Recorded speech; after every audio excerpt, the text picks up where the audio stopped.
사랑하는 성도 여러분, 2월 9일 주일 아침입니다. 하나님의 은혜와 평강이 함께하기를 축복합니다. 좋아요, 구독 꼭 눌러주세요. 우리 천만 성도 큐티하는 그날까지 함께 달려가도록 하겠습니다.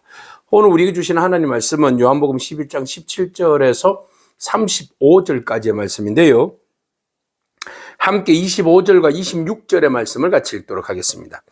예수께서 이르시되 나는 부활이요 생명이니 나를 믿는 자는 죽어도 살겠고 무릇 살아서 나를 믿는 자는 영원히 죽지 아니하리니 이것을 내가 믿느냐. 아멘. 예수님께서 나사로가 죽었다는 이야기를 듣고 한 이틀 정도 더 머무르시는 곳에서 머물다가 이제 나사로가 있는 베다니로 가시게 됩니다. 자, 그곳에 가셨을 때 이미 나사로가 죽은 지 4일이나 되었다고 합니다. 그래서 오늘 본문에 보니까 예루살렘 가까운 곳에 이제 베다니라는 곳이 있는데 나사로는 이미 장사되어졌고요. 그 다음에 그 집에 이제 슬픔이 가득하니까, 사람들이 여러 곳에서 이제 문상을 온 겁니다. 보니까 많은 유대인들이 마르다와 마리아에게 그 오라비의 일로 인하여서 위문하더라. 그래서 꽤 유력한 사람이었던 것 같아요. 그죠? 그러니까 여러 유대인들이 그에게 몰려왔다라고 이야기하는 것은, 그가 상당히 많은 사람들과의 관계망에 있어서 꽤 그 좋은 사람이었던 것 같습니다. 그래서 그 어느 정도 마리아가 나중에 그 향유를 드릴 때도 그 옥합 순전 나드 한 나드의 그 양은 굉장한 그 가치를 치르지 않습니까? 그만큼 꽤 그 부유한 축에 들어가는 그런 이제 가족들인 것 같아요. 그래서 많은 사람들이 모여서 그가 인생을 어떻게 살았는지 많은 사람들이 모여서 문상을 했다라고 표현하고 있습니다. 뭐 여기에서 잠깐 우리가 이제 경조사를 보면 그 사람이 어떻게 살아왔는지를 좀 깨달을 수 있잖아요. 그죠? 확인할 수 있습니다. 그래서 우리가 평소에 특히 이제 그 슬픔을 당한 사람들 좀 많이 위로했으면 좋겠습니다. 자, 그래서 사람들이 그 슬픔을 당했을 때에 위로를 하게 되었는데, 마르다가 이제 예수님께서 오신 것을 보고는 막 이제, 원망을 합니다. 원망을 하는데, 주님 조금만 더 일찍 오셨더라면, 주님이 계셨더라면 우리 오라버니는 죽지 않았을 터인데, 우리 오빠가 죽었습니다. 그래서 너무 슬픕니다. 그러나 그녀는 이런 이야기를 해요. 나는 이제라도 주께서 무엇이든지 구하는 하나님께 구하시는 것을 하나님께서 주실 줄로 믿습니다. 이렇게 이야기를 해요. 그러니까 지금이라도 하나님께 구하면 주신다. 이 말은 오빠 살릴 수 있다. 이런 믿음 아니겠어요? 그래서 예수님께서 이르시되 네 오라버니가 다시 살아나리라. 예수님께서도 이렇게 말씀하시는 거예요. 그러니까 이 그 마르다의 그 담고 있는 속에 있는 믿음은요, 부활 신앙을 가지고 있는 거죠. 그래서 죽은 지가 4일이나 되었고, 주님이 여기 계셨더라면 우리 오라버니 죽지 않았을 건데, 그렇지만 당신은 우리 오라버니를 하나님께 구하는 그것을 하나님께서 주실 줄로 믿는다. 이런 이야기를 해요. 그래서 예수님께서 다시 살아나리라, 네 오빠가 다시 살아난다. 이런 이야기를 했는데, 이 마르다의 이야기가 좀 왔다 갔다 하는 것 같아요. 마르다가 이럴 때 마지막 날 부활할 때에 다시 살아날 줄을 내가 아나이다. 마치 앞부분에서는 금방 당신이 하나님께 간구하면 날 부활할 수 있을 것 같습니다라고 그 뉘앙스가 그런데 이제는 마지막 날에 모든 사람들이 부활할 줄로 믿습니다. 이렇게 고백하고 있습니다. 그러니까 50원 맞고 50원 조금 덜 믿음스럽다. 이렇게 볼 수 있는 거죠. 그래서 그가 부활신앙을 가지고 있습니다. 부활신앙을 가지고 있고 그리고 마지막 날에 이제 우리 오라버니도 말씀대로 부활할 줄로 믿습니다. 이런 이야기예요. 그렇지만 지금 하는 이야기는 나의 넋두리다 이런 이야기죠. 오라버니 죽고 없어요. 다시 살아오리라고는 생각도 못했어요. 그래서 그냥 주님 앞에 왜 조금 일찍 오시지 그러지 않았냐. 이제 넋두리로 이제 이야기하는 거예요. 근데 예수님께서 다시 살아나리라. 그가 막연하게 생각했던 그 부활에 대한 그 어떤 믿음과 신념, 그것이 현실로 눈앞에서 지금 예수님께서 오히려 지금 내 삶의 그 중심에서 일어나는 사건으로 주님 말씀하시고 있거든요. 그러니까 이제 그것이 더 진지해지는 거죠. 우리가 신앙이라는 것이 그런 것 같아요. 어떤 신앙의 성경에서 읽어 내려가는 어떤 신앙의 사건들과 그 신앙의 본질과 그리고 요구되어지는 이야기는 마치 저 멀리에 있는 이야기처럼 들려지고 보여지고 또 앞으로 우리가 그 저 먼 시간대에 우리가 경험되어지는 그런 일들로만 생각하는 것 같아요. 그런데 보세요. 모든 일들은요, 우리 눈앞에서도 펼쳐집니다. 하나님의 영광을 위해서 그 모든 일들은 눈앞에서 우리의 삶과 우리의 의지와는 상관없이 하나님의 때에, 하나님이 필요하신 때에 하나님의 영광을 위하여서 그 모든 일들은 마치 기적과 표적처럼 우리에게 다가오시고 역사되어집니다. 그래서 성경에 일어나는 모든 사건들은 오늘 우리의 삶의 현장에서 일어날 수 있는 가능성이 있는 현실에, 그러니까 아브라함의 하나님, 이삭의 하나님, 야곱의 하나님이시잖아요. 그죠? 그 말은 하나님은 살아계신 하나님이시거든요. 그러니까 모든 말씀은 지금도 역사되어질 줄로 믿는다는 믿음이 우리에게는 필요한 거죠. 그래서 부활이 막연히 신학적 이념과 생각과 막연한 그 사상과 어떤 기대치가 아니라 지금 이 순간에 우리의 삶의 자리를 통하여서 놀랍게 일어나는 현실이다. 네. 그 사실을 오늘 저와 여러분이 믿기를 축복합니다. 그래서 예수님께서 말씀하십니다. 나는 부활이요, 나는 생명이다. 그죠? 내가 바로 부활이요, 생명이야. 나를 믿는 자는 죽어도 살겠고, 무릇 살아서 나를 믿는 자는 영생하리라. 영원히 죽지 아니하리라. 이렇게 말씀하시죠.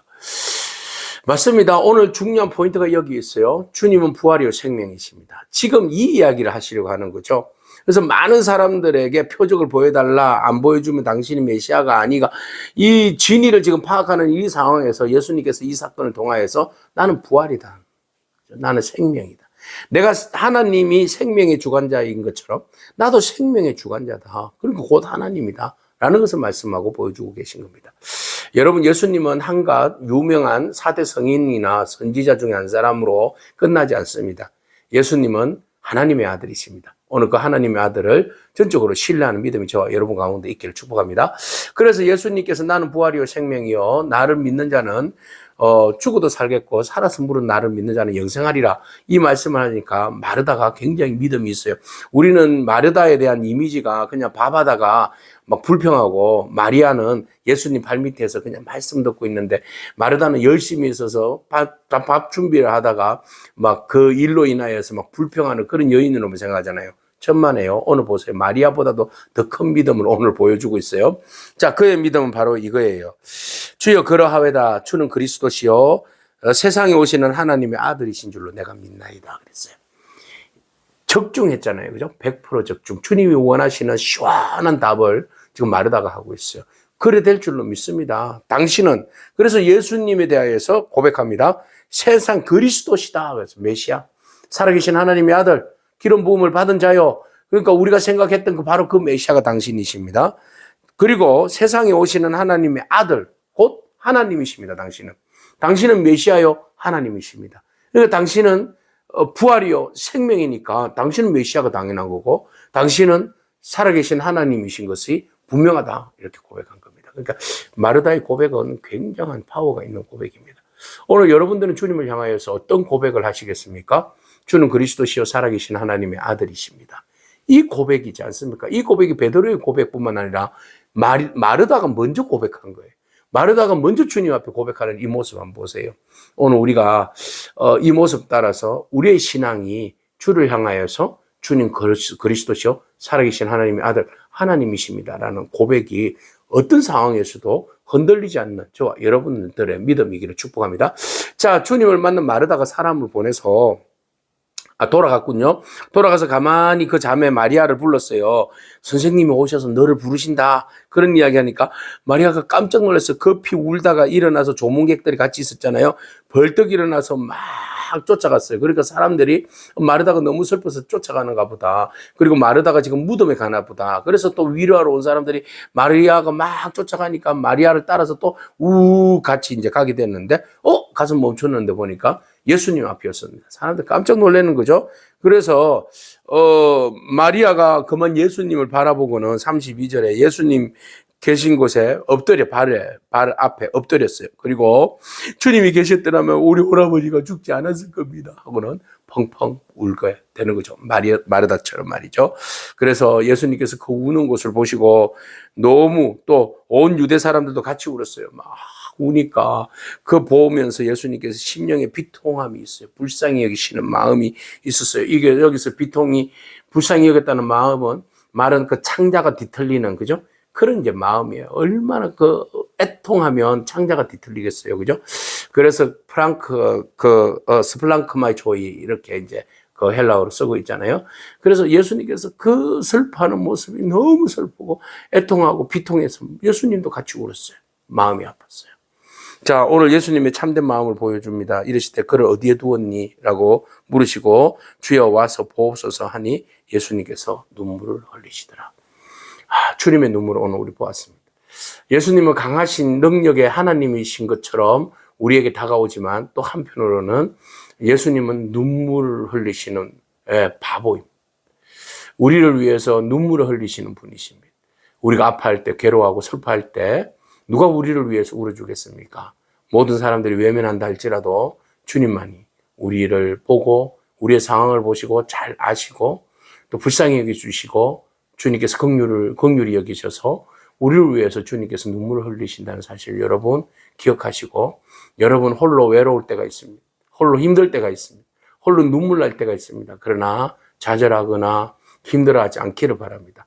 주님께서 여러분들의 눈물을 닦아주시고 여러분들이 흘리시는 그 눈물 주님도 같이 흘리신다는 사실 기억하고 빨리 주님 품 안에서 위로받고 일어서기를 축복합니다. 자, 오늘 본 말씀을 통하여서 주님 스스로께서 말씀하시기를 나는 부활이요 생명이라고 말씀하십니다.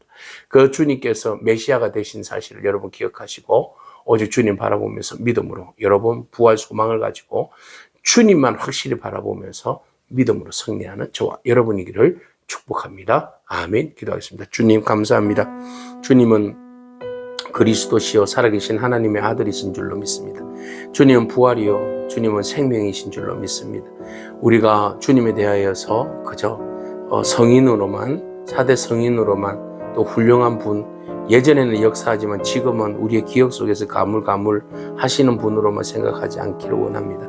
지금도 살아계셔서 우리의 중심에 서 계시고 우리의 모든 기도를 들어주시며 환난으로부터 벗어나게 하시는 분이신 줄로 믿습니다.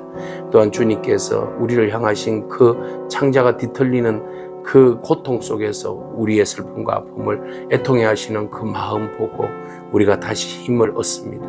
주님, 애통하시는 주님, 우리와 같이 울어주시는 주님, 우리도 더불어서 이웃과 함께 울고 또 함께 더불어서 기뻐하며 또 어려움들을 잘 이겨낼 수 있는 저희들의 삶이 되게 하여 주시옵소서.